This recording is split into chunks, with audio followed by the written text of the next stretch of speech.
Assalamualaikum warahmatullahi wabarakatuh.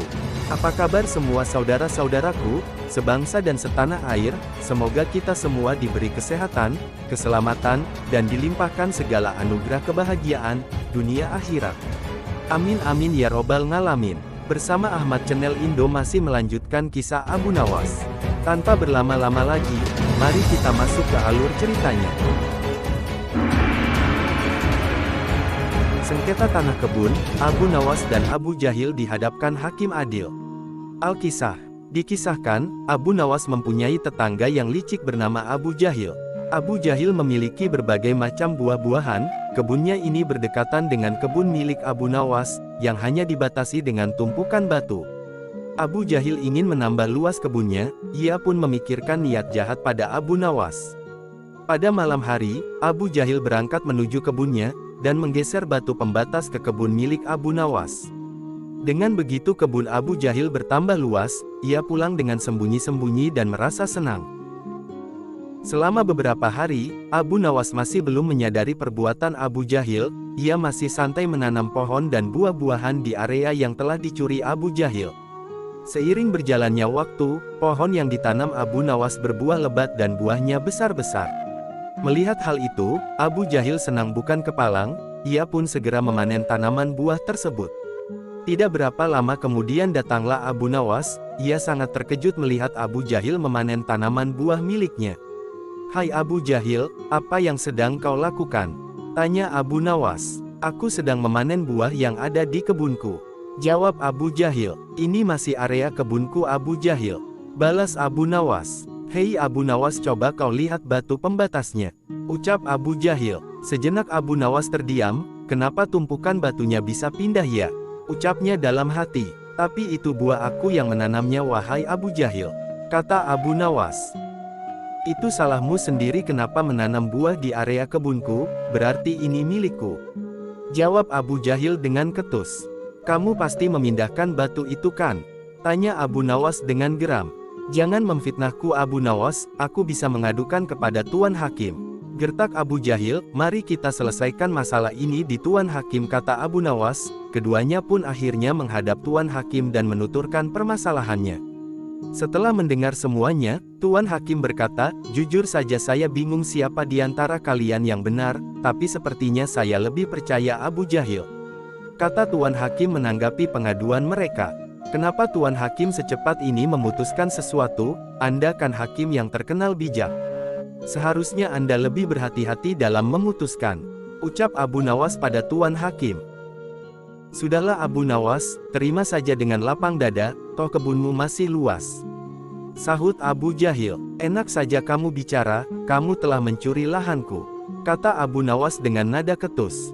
"Kalian berdua diam, keputusan saya adalah tanah yang Abu Nawas tanami buah adalah milik Abu Jahil," kata Tuan Hakim memutuskan. Mendengar hal itu Abu Jahil merasa sangat senang. "Terima kasih Tuan Hakim, Anda adalah hakim paling bijak yang pernah saya kenal," kata Abu Jahil. Sementara Abu Nawas hanya bisa pasrah menerima keputusan tersebut. "Sekarang aku punya kebun lebih luas," kata Abu Jahil dengan senangnya. "Oh ya Abu Jahil, aku mau tanya padamu, berapa luas kebunmu?" tanya Tuan Hakim. 1,5 hektar Tuan Hakim, jawab Abu Jahil. "Kalau kamu Abu Nawas, berapa luas kebunmu?" tanya Tuan Hakim. "Sebenarnya luas kebun saya 1,5 hektar, karena telah dicuri Abu Jahil, sekarang tinggal 1 hektar saja," jawab Abu Nawas kesal. "Kalian tahu tidak, kenapa aku tanya luas kebun kalian?" tanya Tuan Hakim. "Kemarin aku mendapat surat dari Baginda Raja, yang memerintahkan, barang siapa yang mempunyai kebun yang luasnya lebih dari 1 hektar, maka akan disita negara beserta isi-isinya," kata Tuan Hakim. "Dan bagi rakyat yang menentang peraturan ini, maka akan dihukum mati. Hal ini terpaksa dilakukan karena kondisi negara sedang krisis," kata sang hakim menjelaskan. Setelah mendengar itu, Abu Jahil yang ceria menjadi terkejut.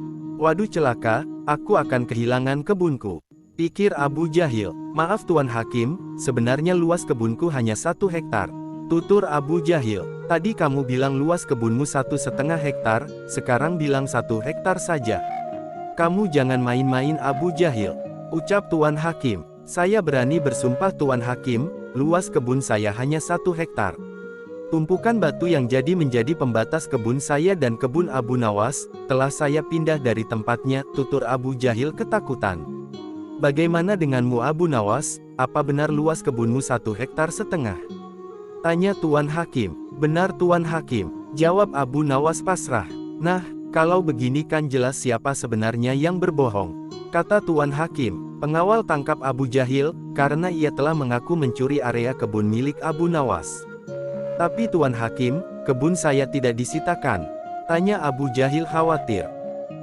Tidak ada yang namanya penyitaan tanah, itu hanya trik aku saja, agar dapat menyelesaikan masalah kalian berdua dengan adil, kata Tuan Hakim. Mendengar itu Abu Jahil langsung terkulai lemas, sementara Abu Nawas tersenyum bahagia dan melirik ke muka Abu Jahil.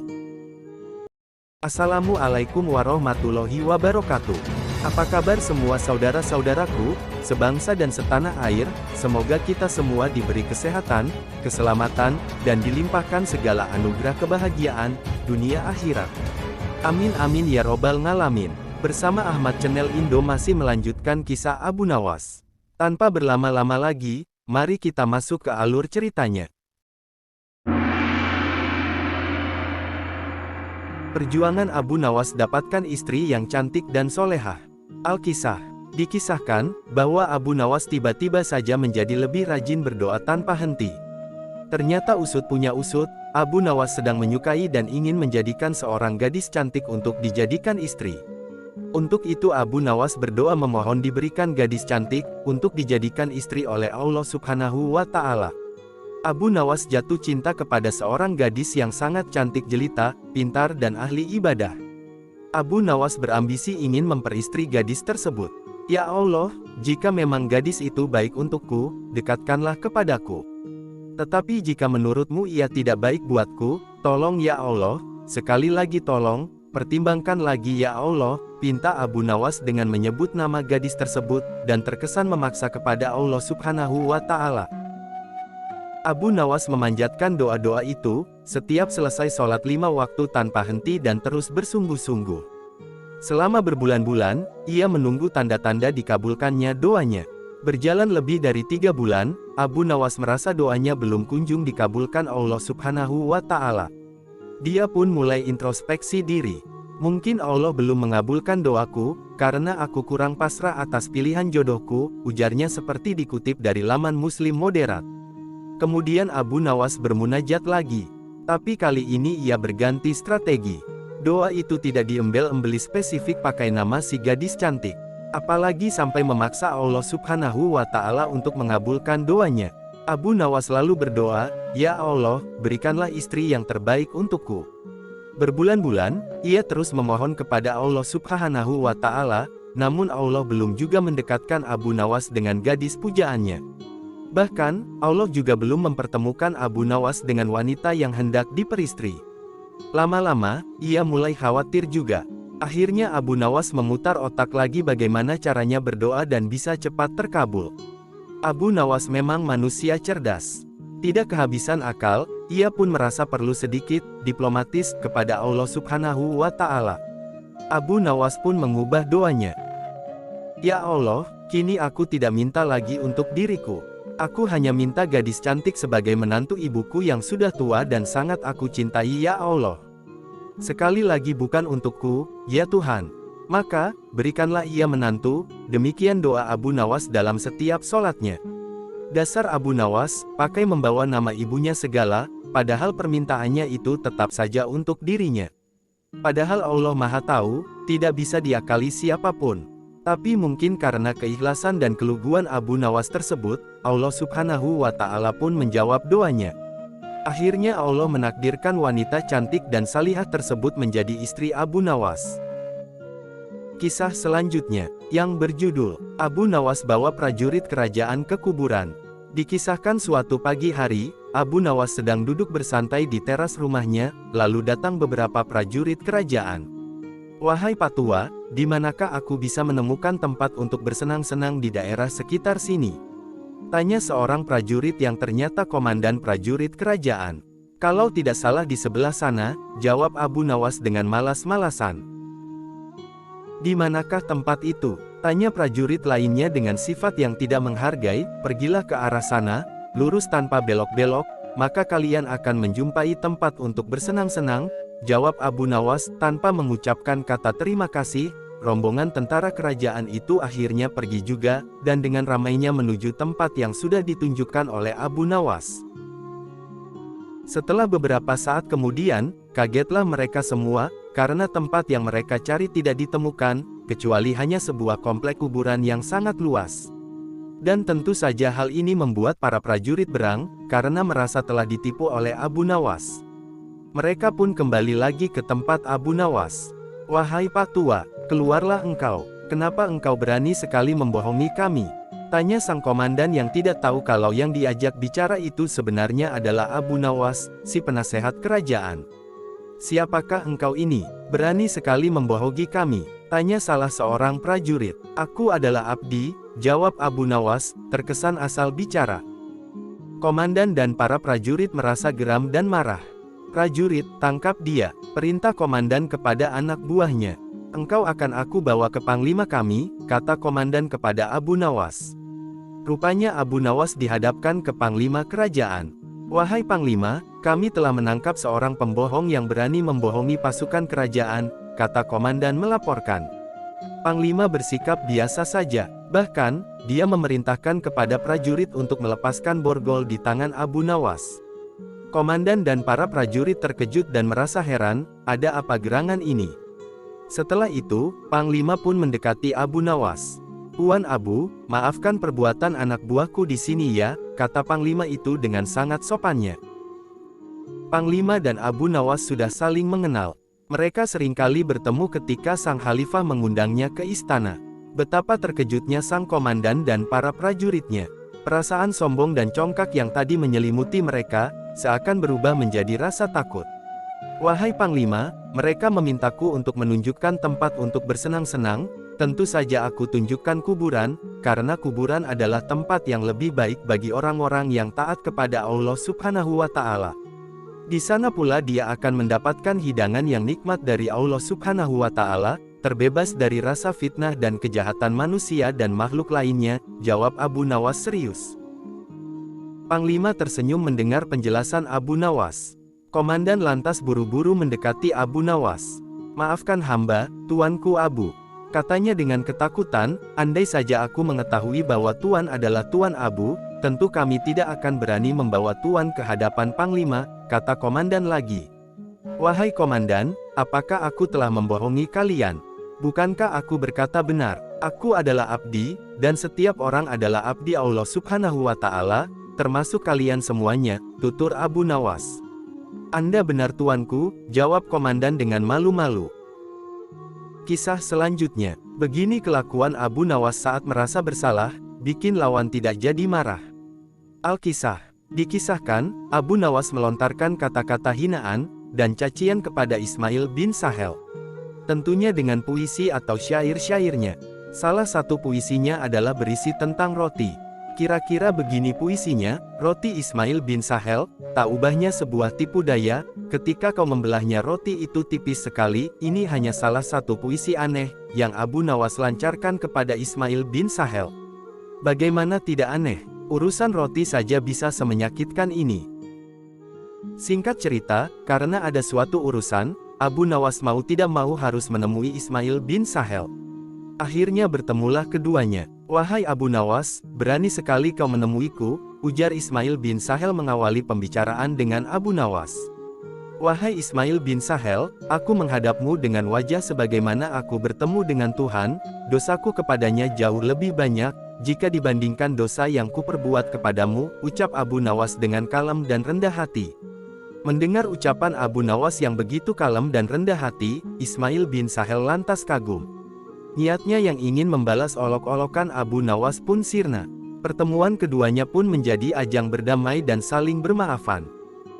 Kisah selanjutnya, Abu Nawas tunjukkan bagaimana cara melihat setan pakai cermin. Dikisahkan, Abu Nawas sedang bepergian untuk suatu urusan, di tengah perjalanan ia melihat seorang pria mau melompat dari jembatan. Abu Nawas bergegas menghampirinya, jangan, teriak Abu Nawas agak ngos-ngosan. Nah, dengarkan saya, jika kamu terjun ke dalam sungai itu, saya harus terjun juga menyusulmu untuk menyelamatkanmu. Air itu dingin sekali. Saya baru saja sembuh dari radang paru-paru. Tahu maksud saya bisa mati. Saya mempunyai istri dan anak. Maka dengarkan saya, jadilah orang baik-baik, bertobatlah dan Allah akan mengampuni kamu. Pulanglah. Nah, dalam kesendirianmu dan di rumahmu yang sepi itu, gantunglah dirimu, ujar Abu Nawas. Pemuda itu pun tak jadi melompat. Tiba-tiba, seorang laki-laki yang terkenal dengan kebejatannya menghampiri Abu Nawas. Wahai Abu Nawas, aku ingin sekali memiliki kemampuan melihat setan. Apa kau bisa mengajariku bagaimana cara melihatnya? Tanya laki-laki bejat itu. Jadi begini caranya, ambillah cermin dan pandangi cerminmu itu dengan betul-betul. Tak butuh waktu lama kau akan melihat wujud setan yang ingin kau ketahui itu, jelas Abu Nawas. Laki-laki bejat tadi berlalu sambil tertawa, kurang ajar kau Abu Nawas, ucapnya tertawa ngakak. Kisah selanjutnya, Abu Nawas geleng-geleng kepala, lihat sikap sahabatnya kepada pengemis. Al-Kisah. Dikisahkan, Abu Nawas didatangi oleh seorang pengemis yang meminta makan dan sedang mencari pekerjaan yang halal. Akan tetapi di rumahnya belum ada makanan. Singkat cerita, Abu Nawas kemudian mengantarkan pengemis tersebut menemui sahabatnya Abu Wardah. Di rumah Abu Wardah, pengemis tersebut tidak hanya diberi makan dan minum, namun juga diberikan pekerjaan mencabut rumput. Ternyata, lelaki ini merupakan seorang pekerja yang sangat rajin dan tangkas. Dalam waktu singkat saja, pekerjaannya pun selesai. Abu Wardah pun sangat kagum dan tergerak hatinya, untuk memberikan pekerjaan yang lebih serius, ia pun meminta pekerja baru itu untuk memisahkan satu ember kurma menjadi 3 bagian. Yang bagus diletakkan di keranjang pertama, sementara yang lumayan bagus diletakkan di keranjang kedua, dan kurma yang jelek diletakkan di keranjang ketiga. Pada keesokan harinya, Abu Nawas datang ke rumah Abu Wardah untuk menanyakan kabar dari pengemis itu. Ia pun menjelaskan bahwa pengemis itu sangat rajin dan terampil mencabut rumput di ladang, sehingga dirinya menyimpulkan bahwa pengemis itu adalah pekerja yang baik. Sekarang dia bekerja apa? Tanya Abu Nawas. Tadi malam saya suruh untuk memisahkan kurma-kurma menjadi 3 bagian. Mari kita ke sana untuk melihatnya, tentu sudah selesai pekerjaannya itu, kata Abu Wardah kepada Abu Nawas, sesampainya di sana. Abu Nawas dan Abu Wardah justru mendapati pengemis itu sedang tidur pulas. Dengan penuh tanya, Abu Wardah pun membangunkan pengemis itu.